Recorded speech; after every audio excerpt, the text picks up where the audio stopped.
ایک دائمی زندگی کی۔ لیکن مور کے اس کے علاوہ بھی ایک اہمیت ہے۔ اہل کتاب کے مطابق مور یعنی طاؤس ہی وہ پرندہ تھا جس کے دل میں ابلیس نے یہ خیال ڈالا کہ ایک دن یہ سب کچھ ختم ہو جائے گا، یہاں تک کہ تیری یہ خوبصورتی بھی۔ اور اسی بات پر طاؤس اسے لے کر جنت میں گیا تاکہ وہ بھی ہمیشگی کا پھل چکھ لے۔ یہی ملک طاؤس یزیدیوں کی ایک دوسری کتاب کتیبہ چلوے یعنی یزیدی بک آف دا ریولیشن میں خود اپنے متعلق لکھتا ہے کہ میں تب بھی تھا جب آدم جنت میں تھے، میں تب بھی تھا جب نوح کا سیلاب آیا، میں تب بھی تھا جب ابراہیم کو آگ میں پھینکا گیا۔ اور ابن عباس رضی اللہ تعالیٰ عنہ نے فرمایا کہ جب اہل فارس یعنی قدیم ایرانیوں کے نبی فوت ہو گئے تو یہ ابلیس ہی تھا جس نے انہیں آگ کی عبادت پر لگا دیا۔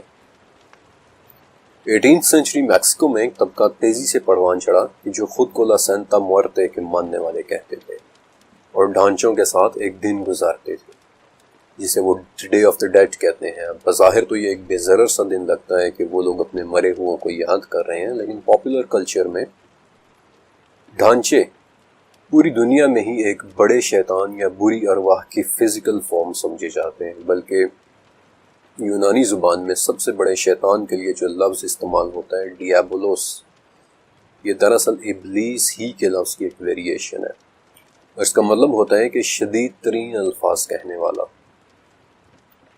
ابلیس نامی یہ جن موجود ہے، یہ اتنا ہی حقیقی ہے جتنا کہ میں اور آپ۔ نہ ہی یہ عرب کے صحراؤں کی کہانیوں کا کریکٹر ہے اور نہ ہی یہ صرف برائی کا نام ہے، یہ ایک حقیقی اور بہت ہی طاقتور جن ہے جو تمام جنات میں سے انسان کا بدترین دشمن ہے۔ اور آخر میں یہ اتنا طاقتور کیوں ہے؟ سوال تو یہ پیدا ہوتا ہے۔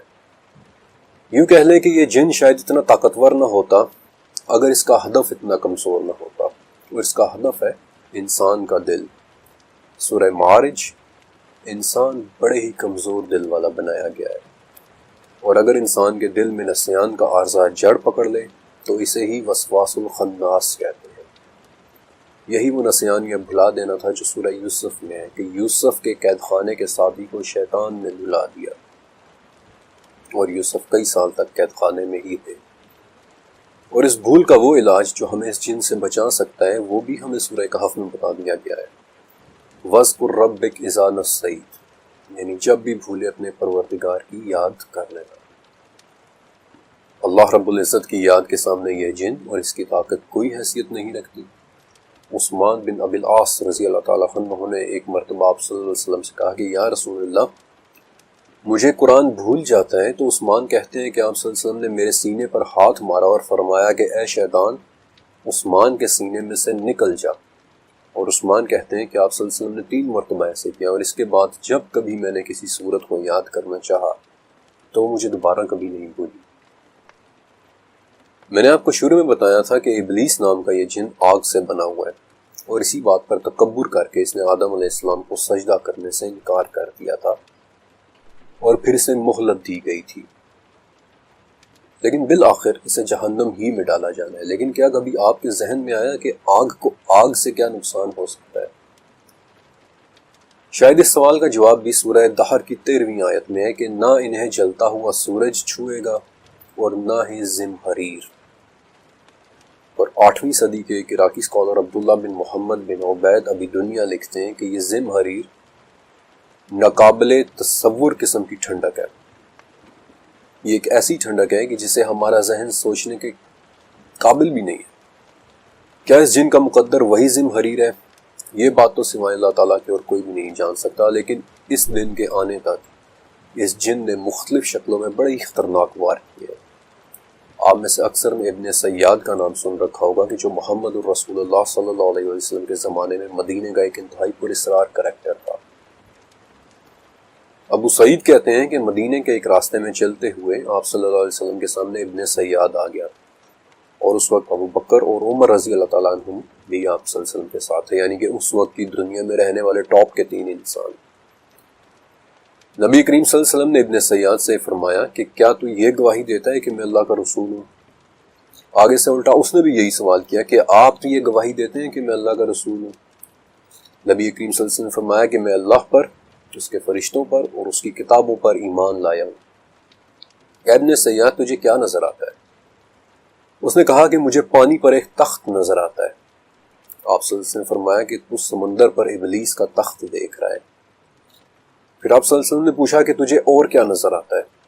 اس نے کہا کہ میں 2 سچوں اور 1 جھوٹے یا 2 جھوٹوں اور 1 سچے کو دیکھ رہا ہوں۔ اور اس بات پر آپ صلی اللہ علیہ وسلم نے فرمایا کہ اس کا معاملہ خود اس کے سامنے گڑ مڈ کر دیا گیا ہے، اسے چھوڑ دو۔ ابلیس نامی یہ جن انسان کی پیدائش کے وقت سے اس کا دشمن ہے اور آخری دن تک یہ اپنی دشمنی کی آگ میں رہے گا۔ اس وقت بھی یہ پانیوں میں کہیں نہ کہیں موجود اپنے تخت پر بیٹھا ہوا ہے، اپنے اندر ہماری نفرت لیے ہوئے، ہمیں بہکانے کی کوششیں کرتا ہوا، رب تعالیٰ کی عزت قسم اٹھائے ہوئے کہ جب تک ہماری روح ہمیں موجود ہے اس کی کوششیں جاری رہیں گی۔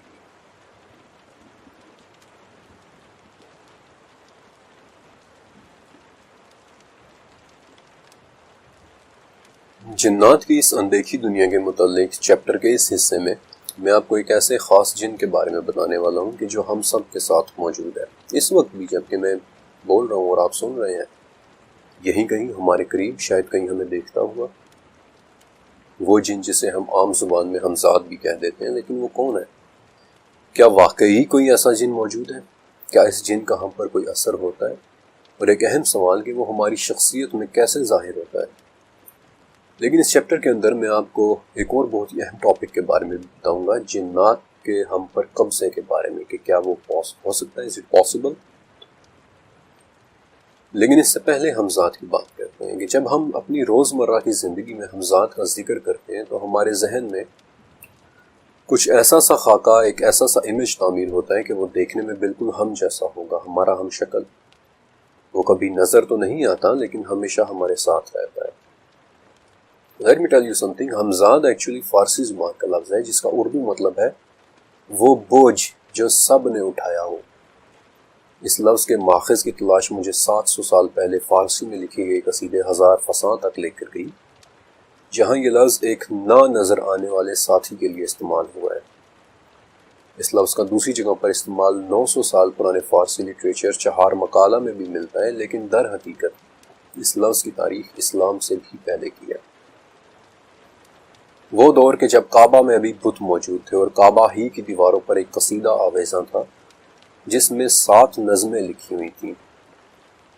یہ نظمیں عمرو بن ابن کلثوم کی لکھی ہوئی تھیں اور یہ نہایت ہی فصیح و بلیغ زبان میں تھی، عربی زبان میں، اور چونکہ یہ دیوار پر لٹکی ہوئی تھی اس لیے انہیں کہتے ہی معلقات تھے۔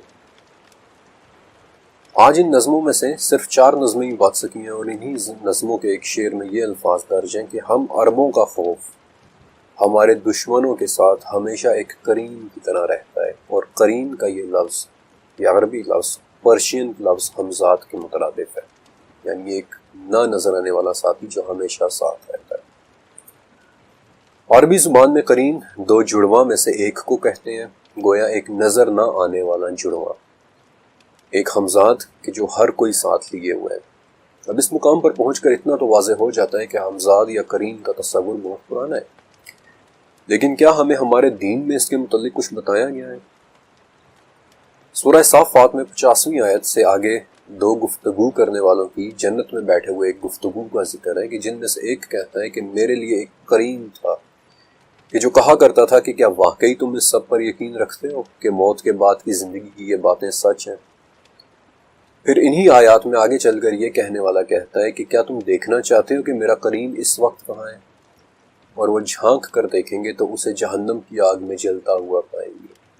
اب یہ بھی تو ہو سکتا ہے کہ یہ لفظ قرین یعنی ساتھ رہنے والا کسی بھی انسانی دوست کے لیے استعمال ہوا ہو، لیکن یہی لفظ قرین سورہ زخرف میں بھی بہت ہی زیادہ وضاحت کے ساتھ دوبارہ استعمال ہوا ہے کہ جو بھی شخص رحمان کی یاد سے غفلت کرے ہم اس پر ایک شیطان مقرر کر دیتے ہیں اور وہی اس کا قرین ہے۔